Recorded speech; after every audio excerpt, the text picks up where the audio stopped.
This video is sponsored by Squarespace. Have you ever wondered how illustrations for your favorite tabletop games get made? Me too. I've been trying to figure it out, as recently I was commissioned to do an illustration for my friend Alex's new miniatures game, Grave Trigger, despite me never technically having done this before. So in this video, I'm going to show you the entire process of how I combined my skill at painting miniatures with my skill at drawing things to create my very first illustration for a published game. To start out, I drew some thumbnails, which is basically just tiny little drawings, just pencil and paper to try and sketch out an idea of what the final piece might look like. And I wasn't just doing this from scratch. Alex gave me a description of the location he wanted illustrated. It's a settlement called the Ulcer, which we'll get into the details of later. But once I did a thumbnail and that got approved by Alex, I then took a photo of that and transferred it over to my iPad, where I used the drawing program Procreate to draft up a quick little painting on top of that thumbnail, fleshing things out, adding more details, adding the colors. And originally the idea was that I was just going to do a digital painting for Alex. I thought I had the skills to complete a digital painting, but I was wrong. I was able to work up a painting in the digital medium, but I had no idea how to make it look finished. I just found that part to be too difficult. So I asked Alex if it would be okay if I transferred the whole thing over to a physical canvas, because I thought that I have more experience painting with an actual paintbrush and actual paint than I do on the computer. And as it turned out, Alex really liked that idea, so we went ahead with it. I transferred the whole image over onto a physical canvas, but first I had to buy a canvas. And instead of paying an exorbitant amount for a canvas at, let's say, an art store, I went to my favorite art store, the Home Depot. The nice thing about the HD is you can go there and you can pick whatever thickness of wood you want. I got an MDF board like I might use for building a terrain table, and I just got it cut down to size by the employees there. So I got a 2x4 foot piece of MDF board and cut it into thirds, which gave me 3 canvases of 24 by 16 roughly. So this was a little bit larger than we needed for the full illustration. The book wouldn't be quite this big, but it ended up being a good thing because it's always good to paint a little larger than the print is going to be. At least I think so. It just makes things a little bit easier. But again, much like any sort of artwork, whether it be a painting on a flat surface or a painting on a miniature, we're gonna first need to prime this thing. My first go-to for priming MDF is usually spray paint. A spray paint primer works great for MDF, but it's winter here in Canada and I can't do that right now. So instead, I thought I would use the next best thing, which turned out to be maybe even better than spray paint in my opinion, Mod Podge. So as you may already know, if you watch as many crafting videos on YouTube as I do, if you mix Mod Podge together in a 50-50 mix with just a regular acrylic paint, you get a really nice sturdy primer. So that's exactly what I did with white paint and matte Mod Podge. And after sponging on 1 or 2 coats of this primer and letting it dry for 24 hours, it's finally time to transfer our drawing from the digital realm into the physical realm. And for this, we are of course going to use the classic grid method. If you're not familiar with the grid method, it's pretty simple. You draw a grid over top of your original artwork, and then you draw that same grid onto the artwork, the physical canvas you want to transfer it onto. Just make sure the proportions are the same. And now that you have this grid, you can kind of draw things much easier. You can sort of use each line and each vertice as a little landmark. So here you can see I'm using the grid as a sort of map to translate all of the forms and lines and shapes over from one piece to the next bigger piece in the physical realm. I'm just blocking in the main shapes from the concept art and then slowly adding in the new details as necessary for the larger canvas. As I'm doing this, I'm thinking about perspective, but also silhouette, composition. These are all principles, of course, I can't fully teach you in a video like this one, but I will leave some links to drawing resources and textbooks down in the description if you do want to learn how to draw in perspective, as shapes, forms, silhouette, all of those things. And if you're wondering about the specifics of this location that I'm drawing here, this location is called the Ulcer. It's one of the main trading hubs in the world of Gravetrigger, which is a sort of post-apocalyptic setting. And from Alex's description, the place that he wanted an illustration of was a ruined brutalist megastructure sitting at the edge of a massive sinkhole. He said that all around this sinkhole, he wanted a settlement of shacks and scrap metal structures, all being held together with a sort of anomalous bioluminescent glue fungus, which is being harvested from this sinkhole and being used to build these buildings, but also is like the main trade export of this city or location. So while drawing, I have all of the initial composition nailed down, but for all the details, I've pulled up reference images beside me on my iPad to help inspire the details and structures.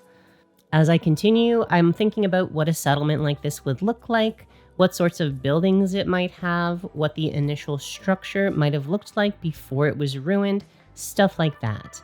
You can also see here I'm using my eraser almost as much as my actual pencil, creating shapes or negative space with the eraser and then defining them more sharply with my pencil. In fact, one of the most freeing things about using a pencil and eraser first to nail down all of the structures and details is that you can redo it as many times as you want, erasing things, redrawing them. And you can see another way I'm using the eraser here is to smudge the graphite around on the canvas, creating areas of shading that was made really easy because of how smooth the Mod Podge base coat was. Because I'm used to drawing on paper, which can only be erased a few times before the paper starts to give away, I was really surprised with how sturdy the Mod Podge base coat was, which allowed me to use my eraser again and again without consequence. So I highly recommend using Mod Podge if you're drawing on top of a piece of wood. Once I was done with the final sketch, I briefly considered maybe adding in even more details with my fine-tipped markers, but after trying that for just 1 second, I realized that was a terrible idea and I should just go straight ahead to painting. You can of course use any paints you want for this. You could use just regular miniatures paints. There's nothing preventing you from doing that, using them on canvases. But mostly what I ended up using for this painting was the set of golden So Flat paints that I reviewed several years ago and found were maybe a little too thick for using on miniatures. You gotta really thin them down a lot, but they work great on a canvas as they are intended to. But do you know what else works great as it's intended to? That's right, it's this video's sponsor, Squarespace. Squarespace is the all-in-one website and hosting platform that I've been using for over a decade now for all of my website needs. And it's extremely easy to use. Just pick from one of their fabulously designed pre-made templates or build your own template from scratch and then customize things to your heart's content using their extremely intuitive drag and drop fluid engine. No coding or technical knowledge required. I've been using my current website to host a gallery of my painted miniatures, all of my painting reference documents, as well as an online store, which has been super easy to set up, maintain, and accepts a variety of payment options. So if you need a website, why not check out squarespace.com today for a free trial? And when you're ready to launch, go to squarespace.com/Dana Howell for 10% off your very first purchase of a website or domain. And now back to our video. So starting off with just two colors, red oxide and titanium white, I used a big, wide, flat brush to start defining some of the shapes in the foreground. As you can see, the technique I'm using here is to just drag the brush up and down to get these wide, flat shapes like we might want for the rusted panels of the roofs on these buildings. but we can also drag the brush sideways to get thinner lines. Using just these two colors, I try to block in the shapes as quickly as possible, using the red oxide for all of the buildings and the titanium white to define the negative space around the structures. But after doing this and standing back from the painting, looking at it from afar and then comparing it to the original concept art, I realized that I had strayed a little bit too far from the original concept. As part of what both me and Alex liked about that original concept was the vast scale of the place. And I realized I'd made all of the buildings like much bigger, which means there's less buildings, and the scale overall feels a lot tinier. And not only this, but with all the buildings in the foreground that I had added, the sinkhole itself, which is sort of the point of the illustration, was much harder to see. It was much less central. It was getting overpowered by all these buildings I had added in the foreground. So using my titanium white paint, I rectified all of this by expanding the sinkhole to be more like its shape in the original concept art. And then I painted in all of the areas that would be occupied by the hundreds of buildings, not the dozens of buildings, by using red oxide. Once I did this, the entire piece just felt so much better to me. And so I continued defining the shapes to look more like the original concept art, using black paint this time to help better define the big foreground element, the big beam that I added in the foreground, as well as rough shapes of the buildings. You can see here I am using broad strokes to define the perspective and the shapes of things, and really not worrying about the details at this point, just broad shapes and lines. And once this was done, I applied the same method to the rest of the painting. I thought I would start by blocking in the concrete of the brutalist megastructure by mixing purple with white and black to create different shades of gray, but I soon found that trying to apply wide coats of paint to such vast structures with a relatively small brush wasn't going so well. Much like with the priming step, using this tiny brush to apply the paint was leaving way too many brushstrokes on these areas that I wanted to be relatively smooth looking. So instead of using a bigger brush or a sponge, which both are valid options, I decided to just do what I would do if I was painting a miniature. Use my airbrush, which is admittedly one of the tools I was most looking forward to using on a canvas to see what it would look like. So using a transparent purple paint, I think this is the Luxion Purple Contrast paint if you're curious, I blocked in the entire sky as well as shading in many of the buildings. I am again referencing the digital concept art for this to remember roughly what colors I wanted in what areas. And I also tried a transparent pastel blue-green here to try to block in some of the ambient bioluminescent glow coming out of the sinkhole. Unfortunately, this wasn't quite bright enough, so I ended up just using a plain white opaque paint to get the same effects. I used this white paint to block in any of the areas that might be lit from below by the light coming up from the sinkhole, as well as blocking in a few distant buildings and clouds in the sky while I was at it. I then went over all of the areas surrounding the sinkhole that might be hit by this light with a transparent turquoise color to give that eerie bioluminescent glow that I really wanted. And then I used a regular transparent blue paint near the horizon to help transition the cyan into the deep purple of the sky. I also used this purple to help shade in some of the geometry of the brutalist megastructure. And next I used a opaque magenta color near the top of the sky to really saturate the gradient and make everything pop. Finally, I went back over everything again with the transparent purple to help smooth everything out, help all the transitions between colors look more natural, as well as just to add shading in places where I wanted things to have a deeper purple vibe and add more shadows. After all, this is supposed to be sort of a nighttime scene. And with our first airbrush pass complete, it was then time to go back in with our hand brushes and start defining more specific details.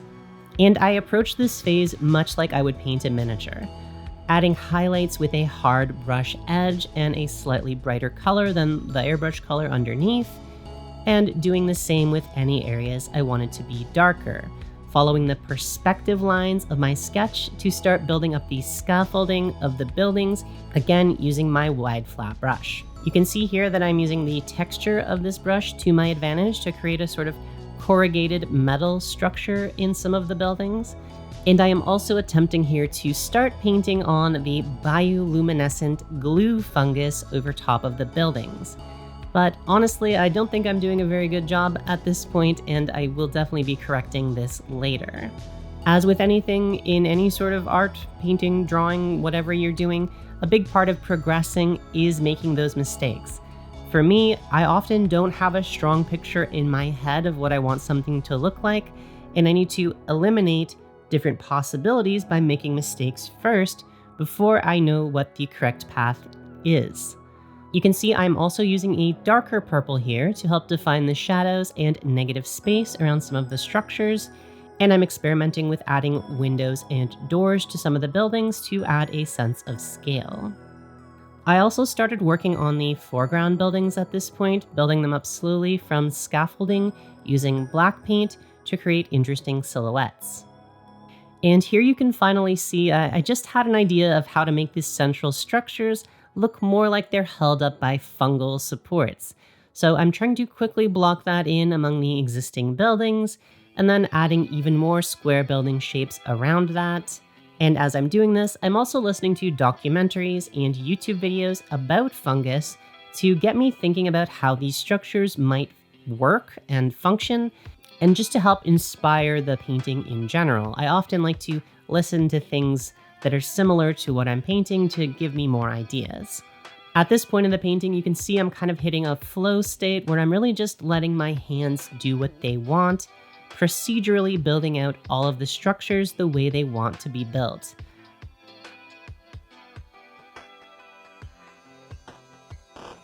At this stage, I also started defining the foreground element, which I'm thinking of as a sort of piece of metal scaffolding that's very close to the camera.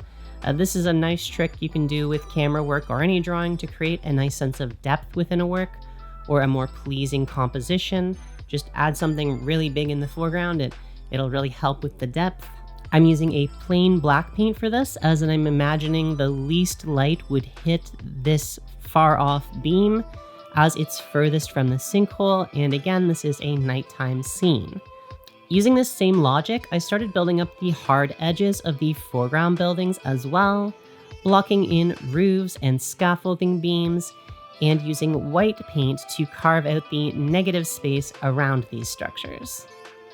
I continued adding details to the middle structure at this point, imagining how the different structures might interconnect and how the fungus might wrap around and support these structures. And you can see here I'm also starting to add structure and detail to the ruined buildings further into the background, and further structure to the sinkhole itself, as well as the brutalist megastructure.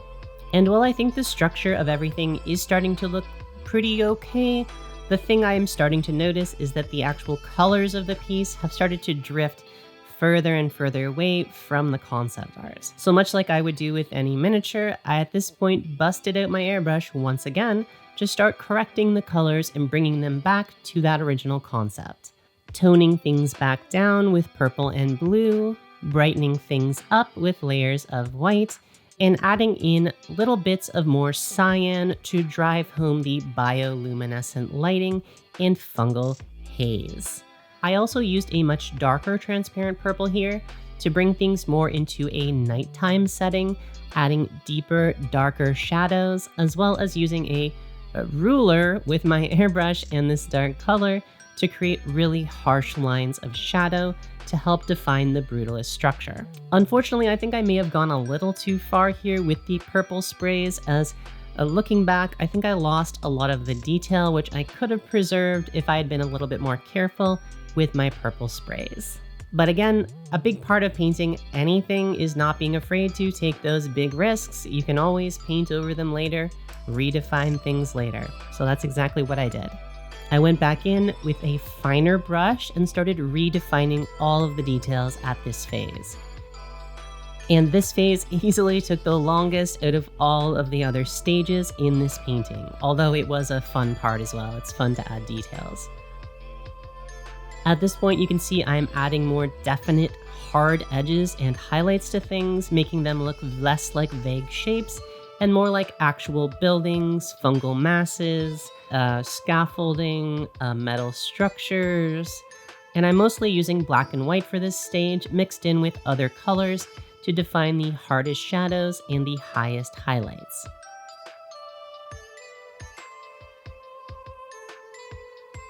I continued on with this stage, adding more and more and more details until I was all out of time, and here is a final time lapse of all of those details.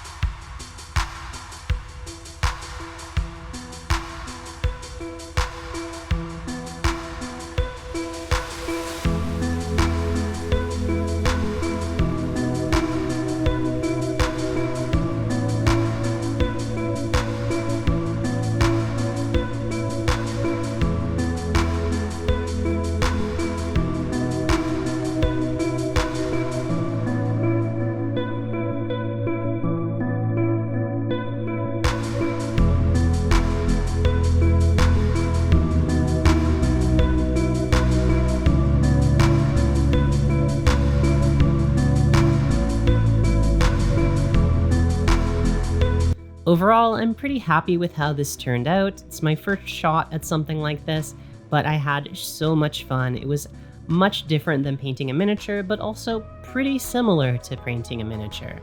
And if you'd like an illustration for your game, I would love to do more stuff like this. If you're interested, feel free to reach out.